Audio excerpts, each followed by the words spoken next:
दोस्तों नमस्कार। आप सभी का स्वागत है हमारी कॉन्स्टिट्यूशन की इंट्रोडक्शन क्लास में। कॉन्स्टिट्यूशन की इंट्रोडक्शन क्लास में हम चर्चा करेंगे उसके पार्ट पे कि इसकी हिस्ट्री का कहाँ से उद्भव हुआ है, कि कैसे संविधान की मांग हुई। तो संविधान की मांग पे तो चर्चा बाद में करेंगे, लेकिन पहले इसकी हिस्ट्री जो इंट्रोडक्शन पार्ट है वो देख लिया जाए। इंट्रोडक्शन पार्ट पढ़ने के लिए हमें सबसे प्रथम चर्चा करनी होगी ईस्ट इंडिया कंपनी जहाँ से स्टार्टिंग होती है उसकी हिस्टोरिकल बैकग्राउंड की। बैकग्राउंड की स्टार्टिंग कुछ ऐसी होती है। भारत में 1600 ईस्वी में क्या होता है, एक ईस्ट इंडिया कंपनी के रूप में व्यापार करने आते हैं ब्रिटिश लोग ईस्ट इंडिया कंपनी के रूप में। फिर क्या होता है, वहाँ की जो पहली महारानी थी जिनका नाम था एलिजाबेथ ने अपने प्रथम चार्टर द्वारा क्या किया कि भारत में व्यापार करने के एक विस्तृत अधिकार प्राप्त किए कि भैया क्योंकि भारत में क्या राजा महाराजाओं का शासन रहता था, इस हिसाब से उन्होंने क्या किया, ब्रिटिश लोगों ने एलिजाबेथ वहाँ की महारानी थी तो उन्होंने भारत में जैसे व्यापार चलेगा उसकी विस्तृत अधिकार दिए कि हमें ये राइट मिलने चाहिए, आप लोगों के ये राइट रहेंगे, आप अगर हमारा व्यापार इस तरफ चलेगा तो आप लोग उसमें इंटरफेयर नहीं करेंगे। इस टाइप से उन्होंने क्या किया, ठीक है। अब सन 1765 की बात है कि बंगाल, बिहार और उड़ीसा में देखा जाए कि जो राजस्व अधिकार प्राप्त कर लिए थे, किसने कर लिए थे, ब्रिटिश ईस्ट इंडिया कंपनी ने बंगाल, बिहार, उड़ीसा में क्या किया था, एक राजस्व जो इनकम का जो सोर्स बना था उनका, तो उनने राजस्व थोड़ा सा प्राप्त कर लिया। अब जैसे उनने प्राप्त किया तो उनको लगा कि यार ऐसा तो नहीं, तो उस व्यवस्था को क्या बोलते थे, ताज ताज सिस्टम बना उनका खुद का। अब वो ताज सिस्टम को क्या किया, उनने बोला कि एक एरिया वाइज अगर अपन ऐसा कमा रहे हैं तो हम एक काम करते हैं कि हम अपना क्षेत्रीय शक्ति क्यों ना बढ़ा लें। क्षेत्रीय शक्ति बढ़ाएंगे तो उस टाइप से हम क्या करेंगे, भारत के कई राज्यों पे, कई क्षेत्रों पे हम क्या करेंगे, अपना विस्तार करेंगे इस टाइप से। तो सबसे पहले उन्होंने जो योजना बनाई वो योजना थी सिपाही विद्रोह था, ठीक है, 1858 को। इसी के परिणाम स्वरूप एक ब्रिटिश ताज, जिसको क्राउन बोलते हैं, क्राउन ब्रिटिश के उत्तरदायित्व के पक्ष के अपने हाथों में ले लिया। अब जैसे ही हाथों में लिया तो 15 अगस्त 1947 को भारत के स्वतंत्रता प्राप्ति के अनुरूप ये पूरा काम चला। अब देखो, स्वतंत्रता मिलने के साथ ही संविधान की आवश्यकता पड़ी। क्यों पड़ी संविधान की आवश्यकता, क्योंकि अब स्वतंत्रता मिल गई, लेकिन अब जो भूमियों का व्यवस्थापन था वो कैसे होगा, किसको कौन से क्षेत्र में जाना है, किसको कौन सी राजा की उसमें जाना है। तो उन्होंने बोला राजा का कोई महत्व नहीं रहेगा, सीधा पूरी जो पावर रहेगी वो किसके पास रहेगी, सरकार के पास रहेगी। इसके लिए उन्होंने बोला कि एक संविधान होना चाहिए, और संविधान वर्ड का सबसे प्रथम यूज किसने किया था, वो महात्मा गांधी जी ने किया था। क्योंकि महात्मा गांधी जी एक ऐसे इंसान थे जो ब्रिटिश से पढ़ के आए थे और उनको पता था कि एक अलिखित संविधान वहाँ पे चल रहा है, तो इसलिए भारत का एक संविधान होना चाहिए। तो उन्होंने अपने जो कांग्रेस कमेटी उस टाइम पे बनने वाली थी, तो उन्होंने बोला कि उस सदस्यता में कि हमें एक संविधान बनाना चाहिए। सबसे प्रथम संविधान बनाने के लिए बहुत सारी चर्चाएं हुई, लेकिन इसके बारे में बात पहले नहीं करते हैं, अपन बाद में इसकी बात करते हैं। क्या हुआ, अब हुआ ये कि सबसे पहले इसकी हिस्टोरिकल बैकग्राउंड पे बात कर लेते कि कंपनी कन्वेंशन, कंपनी शासन अधिनियम आया। कंपनी शासन में क्या देखा गया, जो ईस्ट इंडिया कंपनी में थी तो क्या देखा, सर्वप्रथम रेगुलेटिंग एक्ट आया 1773 का। अब इस एक्ट के लाने का उद्देश्य क्या था, इस एक्ट के लाने का उद्देश्य ये था कि जो प्रशासनिक और राजनीतिक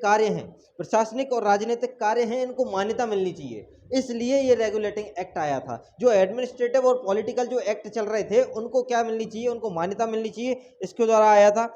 अब जैसे क्यों आया था, क्योंकि बंगाल का जो गवर्नर था उस टाइम पे जो बंगाल का गवर्नर था उसने क्या किया था कि यूनिटी बना ली थी, मतलब अपनी खुद की सरकार बना के काम चल रही थी, ठीक है। मतलब जो वो बोलते थे उसमें एक अध्यक्ष था, 4 सदस्य थे, ठीक है। इस टाइप से मतलब अगर देखा जाए कि लॉर्ड वॉरेन हेस्टिंग जो कि आईपीसी में बोलते थे कि एक सुस्थापित दंड व्यवस्था होनी चाहिए, तो है ना, तो इनका राजस्व था उस टाइम पे। तो इसको बोला है कि यार आप चला तो रहे हो, लेकिन जो आप काम कर रहे हो उसको रिकॉग्नाइज तो होना चाहिए, उसकी मान्यता तो प्राप्त होनी चाहिए। तो इसलिए रेगुलेटिंग एक्ट का आना जरूरी था।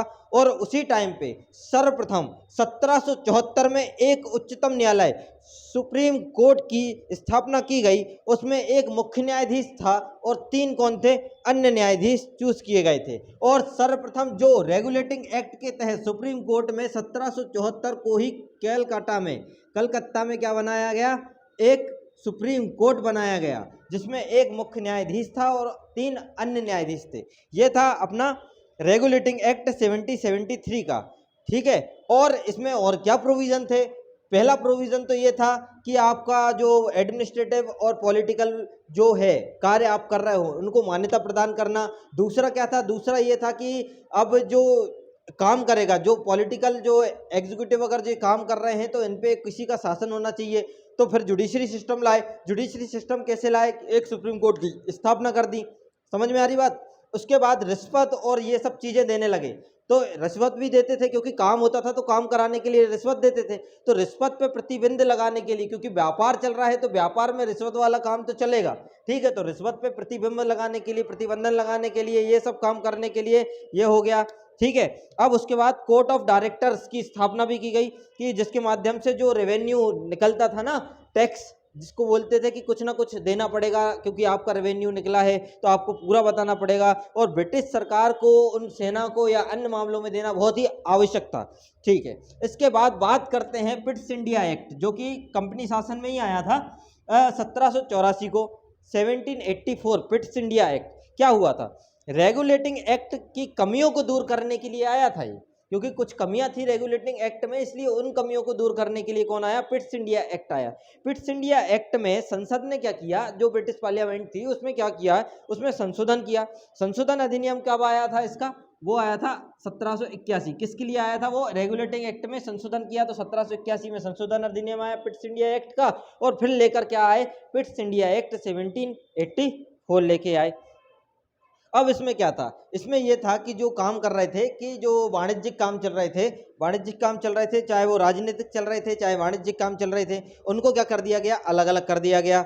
और फिर क्या किया, एक नियंत्रण बोर्ड की स्थापना करी जो इनके कार्यों की क्या करे, देखरेख करे, ठीक है। कंपनी के अधीक्षण, एक प्रबंधन बनाया गया, एक नियंत्रण बोर्ड बना दिया गया। उसके बाद क्या हुआ, उसके बाद सीधा आया फिर चार्टर्ड एक्ट। चार्टर एक्ट आया 1833, और एक और चार्टर एक्ट आया इसके बाद 1855 का। अब 1833 का चार्टर एक्ट क्यों प्रसिद्ध है, क्योंकि ये केंद्रीकरण की बात करता है। किसकी बात करता है, केंद्रीकरण की बात करता है। कैसी बात करता है, उस टाइम पे जो गवर्नर जनरल थे, भारत के गवर्नर जनरल बंगाल के गवर्नर जनरल को बना दिया। मगर बंगाल के गवर्नर जनरल कौन थे, वॉरेन हेस्टिंग थे, तो उनने भारत के गवर्नर जनरल बना दिया। अब सभी नागरिक और सैन्य शक्तियां इसी प्रकार थी, ठीक है। तो लॉर्ड विलियम बेंटिंक जो थे, लॉर्ड विलियम बेंटिंक इसी चार्टर एक्ट के तहत प्रथम क्या बने, गवर्नर बने, प्रथम गवर्नर जनरल बने। कौन, लॉर्ड विलियम बेंटिक।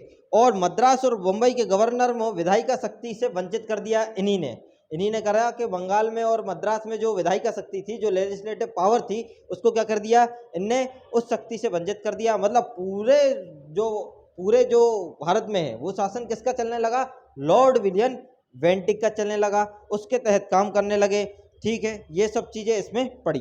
अब इसी में बोला गया था, इसी 1833 के चार्टर एक्ट में बोला गया था कि जो सिविल सेवक होते हैं, सिविल सेवकों के चयन के बारे में भी बात कहाँ की गई थी, इसी एक्ट में की गई थी। और इनके लिए एक प्रतियोगिता का आयोजन शुरू कर दिया गया। जो एग्जाम होते हैं ना, तो एग्जाम के लिए सिविल सेवक जो बनते हैं, जो सिविल सेवक बनते हैं, जो उनकी सेना के लिए, जो उनके ऑफिसर के लिए बनाने की बात हो गई, वो चार्टर्ड एक्ट में हुई थी।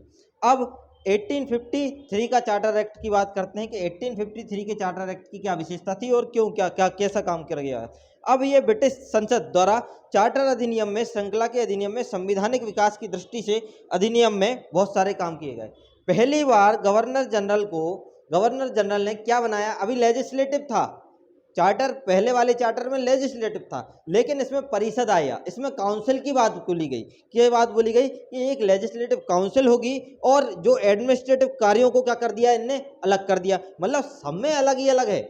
आप देखें तो इसमें भी अलग किया गया था प्रशासनिक और राजनीतिक कार्य को, इसमें वाणिज्यिक और प्रशासनिक कार्यों को अलग किया। अब इसमें किसको अलग किया, इसमें प्रशासनिक जो एडमिनिस्ट्रेटिव पावर है और जो काउंसिल ऑफ लेजिस्लेटिव की पावर है, इसको क्या कर दिया गया, अलग कर दिया गया। अब इसमें क्या करे, 6 नए पार्षद जोड़े गए, और जिसको क्या बोलने जाने लगा, विधान परिषद, जिनको क्या बोलने जाने लगा, विधान पार्षद या परिषद। दूसरे शब्दों में अगर देखा जाए कि गवर्नर जनरल ने नई परिषद का गठन किया, अगर दूसरे शब्दों में यही देखा जाए ना कि इनने इसको अलग कर दिया, इनने इसको अलग कर दिया, और 6 और ले आए पार्षद, और उसको बोलने लगे विधायी परिषद या विधायी पार्षद बोलने लगे।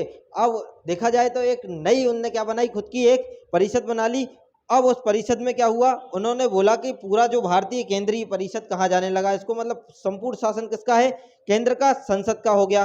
ठीक है, अब ब्रिटिश संसद में अपनाई जाने वाली जो प्रक्रिया थी वो थोड़ी सी वीक पड़ने लगी। ठीक है, पहली बार सरकार ने विशेष कार्यों के रूप में जो मशीनरी है और जो प्रक्रिया है इसकी ज़रूरत को महसूस किया, और इसकी ज़रूरत को महसूस किया तो इनने भी क्या किया, इनने भी सिविल सेवक की भर्ती निकालना क्या कर दिया, स्टार्ट कर दिया, और उन्होंने भी इस एक्ट के माध्यम से क्या किया, चयन प्रक्रिया शुभारंभ कर दी।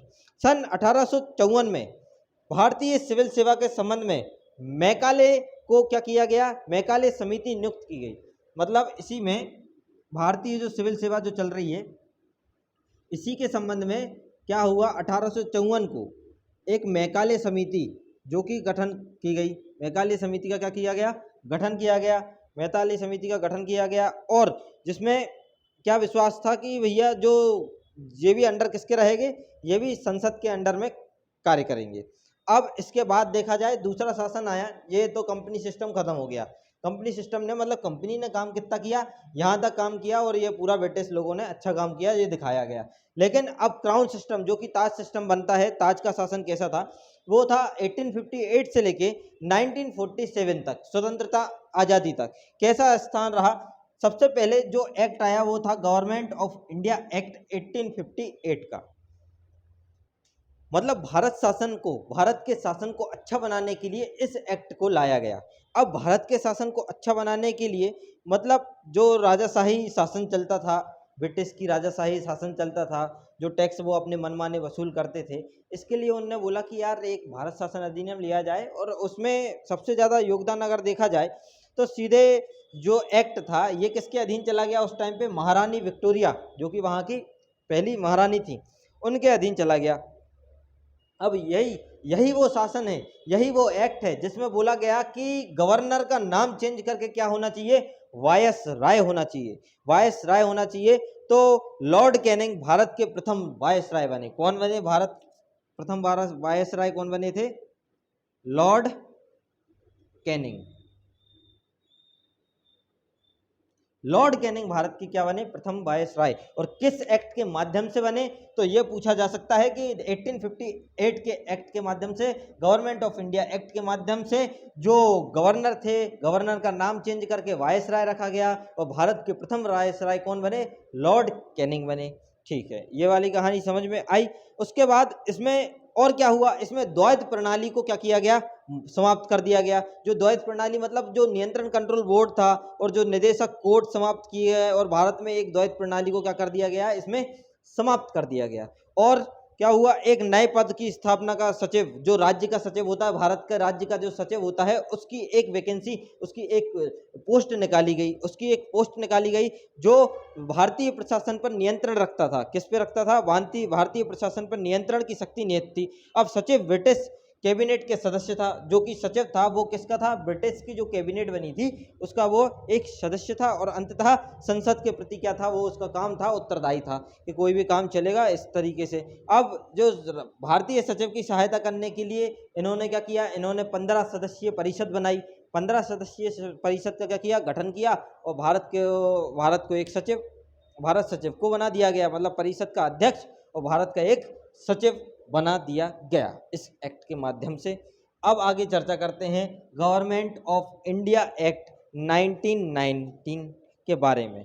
क्या है 1919 का एक्ट, 20 अगस्त 1917 को 20 अगस्त 1917 को ब्रिटिश सरकार ने पहली बार घोषित किया कि उसका उद्देश्य भारत के क्रमिक रूप से उत्तरदायी सरकार की स्थापना करना है। किसका उद्देश्य, गवर्नमेंट ऑफ इंडिया एक्ट 1919 का उद्देश्य क्या है था कि भारत में एक क्रमिक रूप से क्या करना है, सुस्थापित संविधान की स्थापना करनी है, या सुस्थापित शासन व्यवस्था की क्या करनी है, स्थापना करती है। इसलिए ये वाला एक्ट क्या है, लागू किया गया। ये लाया तो था 1919 को, लेकिन ये लागू कब हुआ, ये इन्फोर्स कब हुआ, ये इन्फोर्स हुआ था 1921 को। कब हुआ था ये इन्फोर्स, 1921 को इन्फोर्स हुआ था। ठीक है, इसको बोला जाता है माउंटेन चेम्सफोर्ड सुधार। क्या बोला जाता है इसको, माउंटेन चेम्सफोर्ड सुधार के नाम से जाना जाता है, क्योंकि ये इसका उद्देश्य था कि उत्तरदायी सरकार की क्या करना है, एक स्थापना करना है। ठीक है, समझ में आ रही बात कि केंद्रीय और राज्य सरकारों की सूची बनाई गई, उसमें केंद्र और राज्य प्रांत जो क्षेत्र थे उनकी सूची बनाई गई और उनकी सूची को पहचान कर उनको क्या किया गया, पृथक किया गया कि केंद्र का नियंत्रण कम कर दिया गया, प्रांत में परिषद और अपनी सूची बनाए गए अधिकार प्रदान कर दिए गए इसी एक्ट में। इसी को देख के आज हमारी पूरी जो व्यवस्था चल रही है वो सब इसी एक्ट के थोड़ी थोड़ी अडोप्ट करके आगे बढ़ा के हमारा जो संविधान चल रहा है कि केंद्र का ये पावर होगा, राज्य का ये पावर होगा, केंद्र यहाँ इंटरफेयर नहीं कर सकती। तो ये यहीं से इसकी प्रणाली की शुरुआत हो गई है और इसलिए बोला जाता है कि 50% रोल किसका रहता है, गवर्नमेंट ऑफ इंडिया एक्ट का रहता है अपने कॉन्स्टिट्यूशन में, और बाकी बाहर से अडॉप्ट किया गया है। मतलब अब बनाया, ये संविधान बना कैसे, इसकी स्टोरी चल रही है अभी। अब इनने बोला कि लेकिन जो ढांचा है वो केंद्र सरकार के अधीन रहेगा, जो ढांचा बनेगा भविष्य में और जो कोई भी व्यवस्था करनी होगी वो कौन करेगा, वो संसद केंद्र सरकार करेगी। अब इन्होंने क्या किया, इन्होंने किया कि प्रांत बन गए, प्रांत में जो लेजिस्लेटिव पावर थी उसको दो भागों में बांट दिया, दो भागों में बांटा, एक तो हस्तांतरित कर सकती है, दूसरी आरक्षित कर सकती है।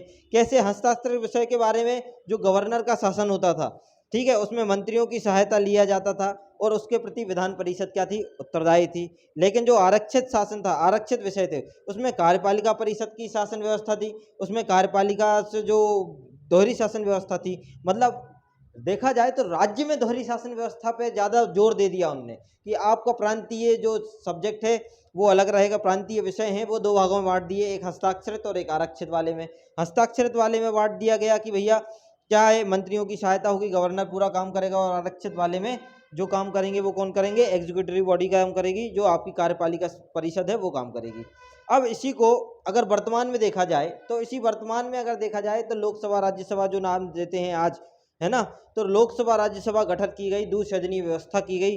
भारत में विधान परिषद के स्थान पे, जो भारत में विधान परिषद था, विधान परिषद के स्थान पे लोकसभा और राज्यसभा का क्या किया गया, गठन किया गया। और प्रत्यक्ष चुनाव प्रणाली की क्या की गई, इसी एक्ट के माध्यम से क्या की गई, प्रत्यक्ष चुनाव प्रणाली की व्यवस्था की गई।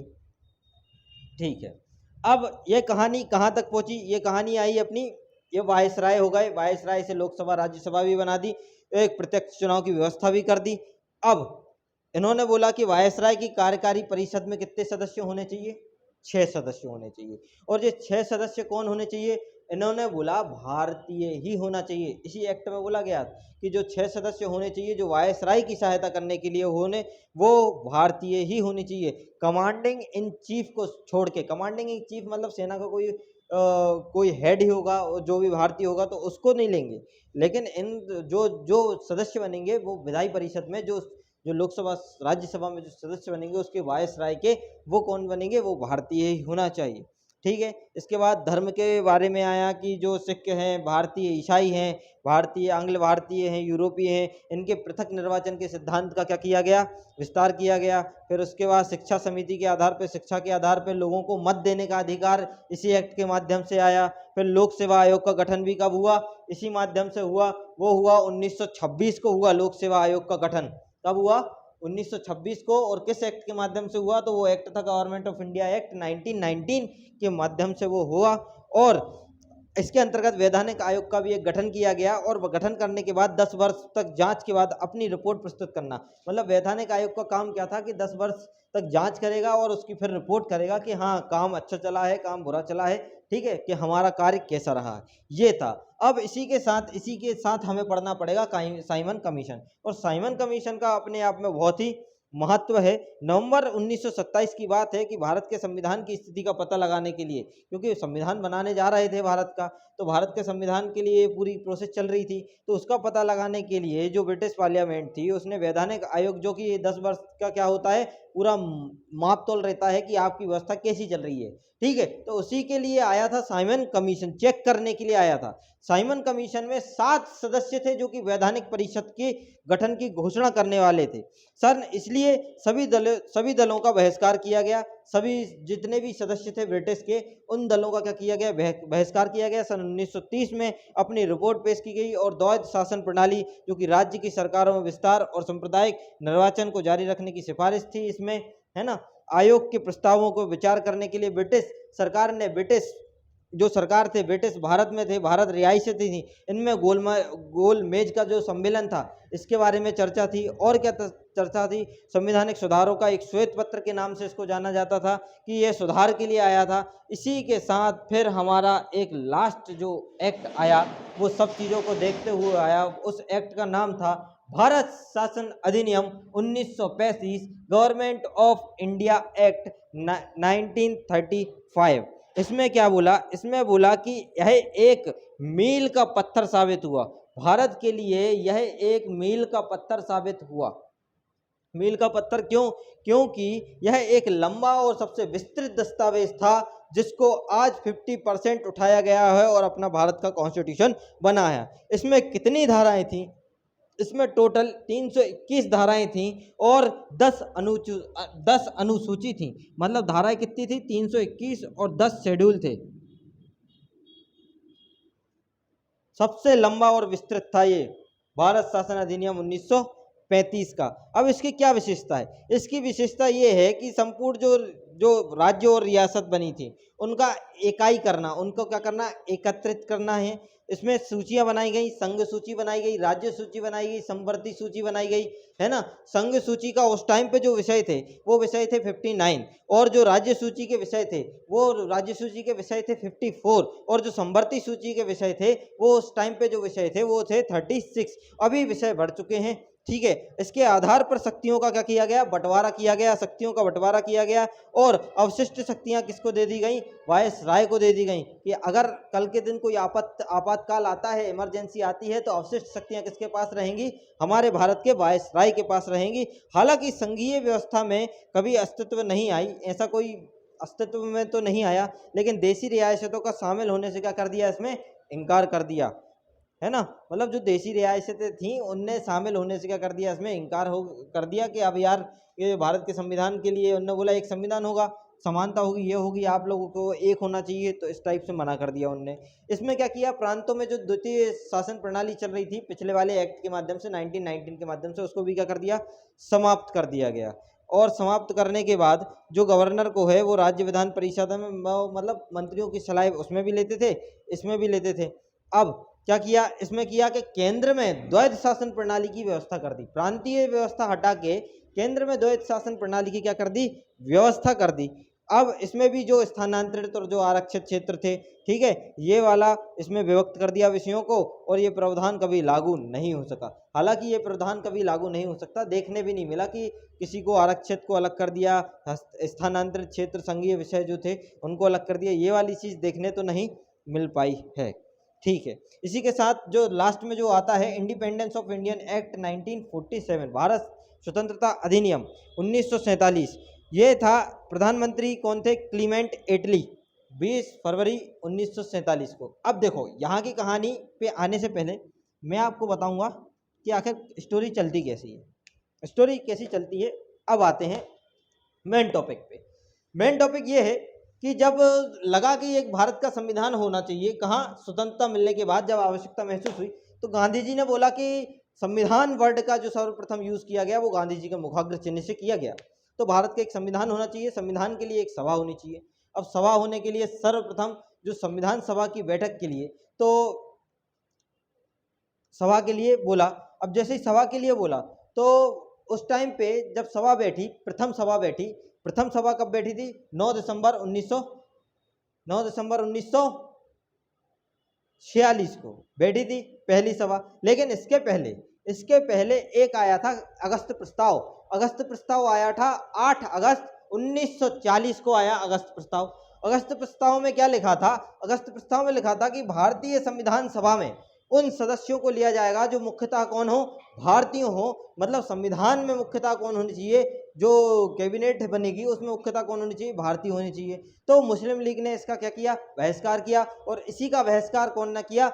डॉक्टर भीमराव अंबेडकर जी ने भी इसी का बहिष्कार किया। उन्होंने बोला कि समानता का अधिकार से देखा जाना चाहिए, सभी को समान अवसर दिए जाने चाहिए। मुस्लिम लीग अगर इस प्रस्ताव से सेटिस्फाइड नहीं है तो इसको इनकार कर दिया, इसको इनकार किया। लेकिन 22 फरवरी 1946 को ये क्या किया गया? एक्सेप्ट कर दिया गया। अब एक्सेप्ट करने के बाद जो प्रथम संविधान सभा की बैठक हुई वो हुई कब? 9 दिसंबर को बैठक हुई 1946 में।